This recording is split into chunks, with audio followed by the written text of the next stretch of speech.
नमस्कार।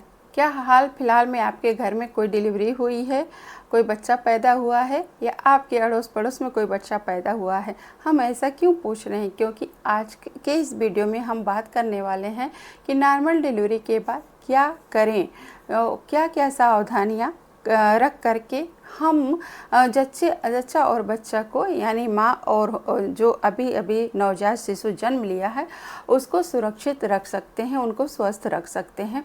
इसलिए आप इस वीडियो को अंत तक ज़रूर देखिएगा। जी हाँ, आप सभी का बिल्कुल मैं अपने नर्सिंग सखी चैनल पर स्वागत करती हूँ, जहाँ होती है मेडिकल की बात सखी के साथ। तो आज के इस वीडियो का टॉपिक है कि नॉर्मल डिलीवरी के बाद वो 5 कौन कौन सी सावधानियां हैं जो रखनी चाहिए, जिससे हम रख करके माँ और बच्चे की सही देखभाल कर सकें, बिल्कुल उनको स्वस्थ और सुरक्षित रख सकें। तो आइए जानते हैं सबसे पहले टॉपिक पे, जो है मेरा पहला टॉपिक कि पहले 24 घंटे में क्या करें। जो माँ है और वो जो बच्चा है उसकी पहले 24 घंटे में हम देखभाल कैसे करते हैं। तो जी हाँ, जो जैसे जिस महिला का प्रसव अभी अभी हुआ है वो बहुत थक जाती है, वो बहुत थकान फील करती है, इसलिए सबसे पहले उसे आराम करने दें। जहाँ वो आराम कर रही है वहाँ बिल्कुल शांतिपूर्ण माहौल बनाए रखें, ज़्यादा भीड़ भाड़ न करें। जो आपके मिलने वाले रिश्तेदार भी आते हैं कृपया उनको बाहर रखें और बिल्कुल माँ को अब जब वो रेस्ट कर रही हो, स्लीप कर रही हो, तो उसे कोई भी डिस्टर्ब न करे, क्योंकि अभी अभी वो प्रसव से आई है जहाँ वो बहुत थक गई है। और उसके बाद वो जब महिला आराम कर ले तो थोड़ा बहुत वो वॉक कर सकती है, क्योंकि थोड़ा बहुत चलना भी बहुत ज़रूरी होता है ब्लड सर्कुलेशन के लिए। तो ऐसे में महिला बिल्कुल अपना 12 घंटे के अंदर अंदर यूरिन पास करने जाए, वो स्टूल भी पास करने जाए, और इसके साथ ही साथ वो अपने से कम 4 से 5 घंटे पे ज़रूर अपने पैड को चेंज कर दें, ताकि पीपीएच जैसे कोई खतरनाक संकेत मिलते हैं तो उसका वहाँ पे ट्रीटमेंट किया जा सके। इसलिए आपको कम से कम 4 घंटे में पैड अपने चेंज कर देने हैं। और कभी कभी ऐसा होता है कि महिला जो होती हैं और जब उनको लेबर रूम से पीएनसी वार्ड में शिफ्ट किया जाता है तो कई घंटों तक यूरिन पास करने नहीं जाती, अपना पैड चेंज नहीं करती हैं। पर ऐसी कोई बात नहीं है, आप बिल्कुल अपने अपने पेशाब करने जा सकती हैं, आप के जो पैड लगे थे उसको चेंज कर सकती हैं। और इसके साथ ही साथ आप स्टूल भी पास करने जा सकती हैं। तो इस तरीके से आराम करें और इस तरीके से अपने जो काम है, अपने जो पर्सनल काम है, आप उसको कर सकती हैं। इसके साथ ही साथ आप इस वक्त देखना चाहिए कि महिला जो है आप के वैसे तो जब भी लेबर रूम से आपको पीएनसी वार्ड में शिफ्ट किया जाता है तो सारी चीज़ें देख करके ही किया जाता है कि उस वक्त आपका यूट्रस कॉन्ट्रैक्ट है कि नहीं, आपको ब्लीडिंग तो नहीं आ रही है। फिर भी इसमें नज़र बनाए रखना बहुत ज़रूरी है पहले 24 घंटे में कि आपका यूट्रस कॉन्ट्रैक्ट है कि नहीं। आप खुद भी पल्पेट करके अपने एब्डामन पे महसूस कर सकती हैं कि मेरे पेट पे कुछ कड़ा कड़ा सा फील हो रहा है, मतलब कि आपका यूट्रस पूरी तरह कॉन्ट्रैक्ट है। आप महसूस कर सकती हैं कि आपको ब्लीडिंग तो नहीं हो रही है, आपके पेट में निचले, खासकर निचले हिस्से में कहीं तेज़ दर्द तो नहीं हो रहा है। तो ये जो थोड़े बहुत खतरे के संकेत होते हैं इस पे ध्यान देने की ज़रूरत है। जो वहाँ पे बर्थ कंपेनियन है उसे पूछने की ज़रूरत है, क्या मरीज है उसको चक्कर तो नहीं आ रहे हैं, उसको धुंधला तो नहीं दिख रहा है, उसको सीवियर हेडेक तो नहीं हो रहा है, या उसके लोअर एब्डोमेन में के तरफ वाले हिस्से में तेज़ दर्द तो नहीं हो रहा है। तो इस तरीके से सारी चीज़ें जो खतरे के भी संकेत हैं ये देखना चाहिए। इसके साथ ही साथ आप खान पान में जो अभी अभी माँ बनी है 24 घंटे के अंदर उनको अभी प्रसव हुआ है, उनको ज़्यादातर लिक्विड डाइट दें, जैसे कि दूध है, प्रोटीन युक्त डाइट दें, फाइबर वाले डाइट दें, क्योंकि फाइबर वाले डाइट से कब्ज नहीं बनता है। बढ़ते हैं तीसरे पॉइंट की तरफ।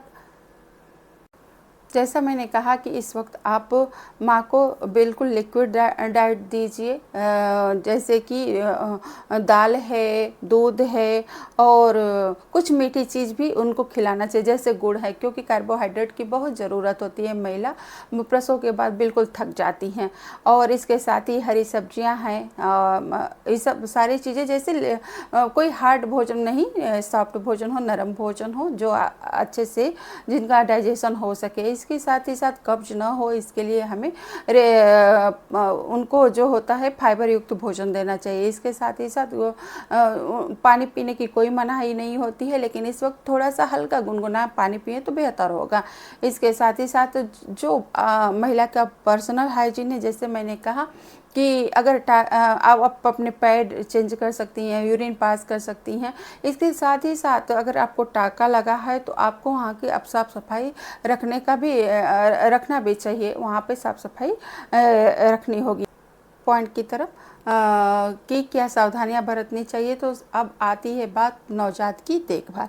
नवजात की देखभाल करने में शामिल है सबसे नवजात जब शिशु जन्म लिया है उसके पहले घंटे में उसको स्वस्थ है बच्चा तो बिल्कुल उसको स्तनपान कराना चाहिए। माँ स्तनपान कराएगी और उसके साथ ही बच्चे को केवल माँ का दूध देना है, उसके साथ कोई भी शहद गुड्डी वगैरह आपको बिल्कुल नहीं देना है। 6 महीने तक सिर्फ माँ का दूध। और इसके साथ ही साथ बच्चे की जो नाल काटी जाती है उस पर नीले कलर का एक कार्ड क्लैंप लगता है, या कई जगह धागे से भी, स्टेलाइज धागे से भी बांध दिया जाता है, तो उसकी आपको देखरेख करनी है। क्योंकि इसमें से कभी कभी होता है कि गांठ ढीली, जो धागे से बांधा जाता है वो कभी कभी ढीला भी हो जाता है, तो वहाँ से कोई ब्लीडिंग तो नहीं आ रही है। इस तरह उसका आपको देखरेख करना है और उसको बच्चे के सुसु और पोटी से भी बचाना है। और इसके साथ ही साथ आप ऐसा कपड़ा बच्चे को पहनाएं जिससे उसकी जो नाल है अभी अभी जो काटी गई है उस पर काट कलम से उसे बांधा गया है, लाइगेट किया गया है, तो वो उसका बचाव हो सके। इस तरह आपको उसको देखरेख करना है और उस पर आपको कुछ भी नहीं लगाना है, आपको कुछ करने की ज़रूरत नहीं, बस इतना देखरेख शुरुआती 24 घंटे में करना होता है कि कहीं उससे ब्लीडिंग तो नहीं आ रही, कभी कभार ऐसा भी हो जाता है। तो ये सब बातें आपको बस ये है कि आपको जानना चाहिए। और इसके साथ ही साथ बच्चा को ज़्यादा से ज़्यादा माँ के संपर्क में रखना चाहिए, क्योंकि माँ जब बच्चे को लेती है तो अपने त्वचा से त्वचा यानी स्किन टू स्किन उसको कांटेक्ट में रखेगी, जिससे बच्चे का टेम्परेचर भी मेंटेन रहता है। तो इस तरह शुरुआती जो 24 घंटे हैं बिल्कुल माँ और बच्चा बिल्कुल पास पास रहते हैं, इस वक्त बच्चे को दूर बिल्कुल नहीं रखना चाहिए। अब चौथा पॉइंट है कि क्या ना करें। जो शुरुआती 24 घंटे हैं जिसमें महिला का प्रसव हुआ है तो उसमें अब क्या हमको नहीं करना चाहिए। तो जी हाँ, उस वक्त महिला 24 घंटे के अंदर उसको ज़्यादा कार्य नहीं करने चाहिए, कोई भारी चीज़ भूलकर भी उसको नहीं उठानी है, क्योंकि उसका जो यूट्रस है अभी उस यूट्रस से बच्चा निकला है और वो बहुत कमज़ोर होता है, उसके लिगामेंट बहुत कमज़ोर होते हैं। ऐसे में आपके बच्चेदानी को खतरा हो सकता है, इसीलिए हमेशा भारी काम करने से, भारी सामान उठाने से कम 6 महीने तक आप सबको मना किया जाता है। इसके साथ ही साथ अगर आपको कोई घरेलू नुस्खा आपके नवजात बच्चे के लिए बताता है तो बिल्कुल नहीं करना चाहिए, क्योंकि कभी कभी ये बहुत हानिकारक हो जाएगा। आपको वही काम करना है जो आपके डॉक्टर साहब ने आपको सलाह दी है, आप माँ से संबंधित या बच्चे से संबंधित। इसके साथ ही साथ आपको बाहर का अभी फ़िलहाल खाना पीना नहीं खाना है, नहीं तो आपको कब्ज हो सकता है, फिर आपको बहुत सारी दिक्कतों का सामना करना पड़ेगा। तो इसलिए आपको अभी शुरुआती दिनों में आपको बाहर का खाना पीना, स्पाइसी भोजन, मिर्च मसाला वाला खाना अवॉइड करना है। अब 5वां हमारा जो टॉपिक है वो है कि आप अपने डॉक्टर से प्रसव होने के बाद कब संपर्क करें। वैसे तो गाइडलाइन करती है कि 24 घंटे में करना है आपको पहला संपर्क। दूसरी संपर्क की बात करें तो 3 से 5 दिन में है। चौथे संपर्क की बात करें तो 7 से 14 दिन में है, और तीसरे संपर्क 7 से 14 दिन में करना है, और चौथी बार आपको 6 सप्ताह के भीतर मिलना है। तो लेकिन वो तो आपको रूटीन में फॉलोअप करना है। इसके साथ साथ आपको क्या करना है कि अगर माँ को तेज बुखार होता है, माँ को सीवियर हेडेक होता है यानी सिर दर्द होता है, वोमिटिंग फील होता है, या पेट के निचले हिस्से में बहुत दर्द होता है, या आपके टाँके लगे हैं उसमें आपको कोई पस मवाद या ऐसा लग रहा है कि उसमें कोई इन्फेक्शन लगा है, तो आपको मिलना है। या आपको ज़्यादा ब्लीडिंग आ रही है जिसमें लाल खून चमकदार ऐसे कोई ब्लीडिंग हो रही है, तब आपको ज़रूर मिलना है। इसके साथ साथ अगर पेशाब में जलन लगे तो भी आपको आकर के डॉक्टर साहब से मिलना है। नवजात में क्या ऐसी चीज़ें हो तो आपको डॉक्टर साहब से मिलना है। अगर बच्चे के पेट में दूध का पाचन नहीं हो रहा है, बार बार उल्टी कर दे रहा है, उसको डायरिया हो रही है, या वो रोए जा रहा है, ऐसी तमाम अगर कोई लक्षण भी आपको देखने को मिलता है तो आपको तुरंत डॉक्टर से संपर्क करना है।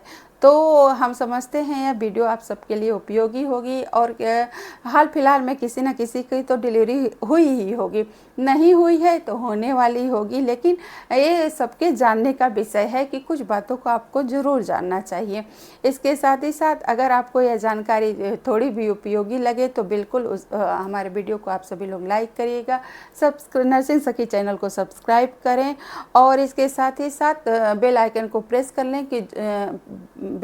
प्रेस कर लें ताकि आपको ऐसे हेल्थ से जुड़ी हुई वीडियो जब भी हम डालें तो आपका उसके पास नोटिफिकेशन जाए।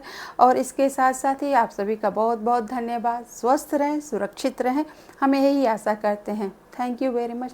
Bye bye, have a good day.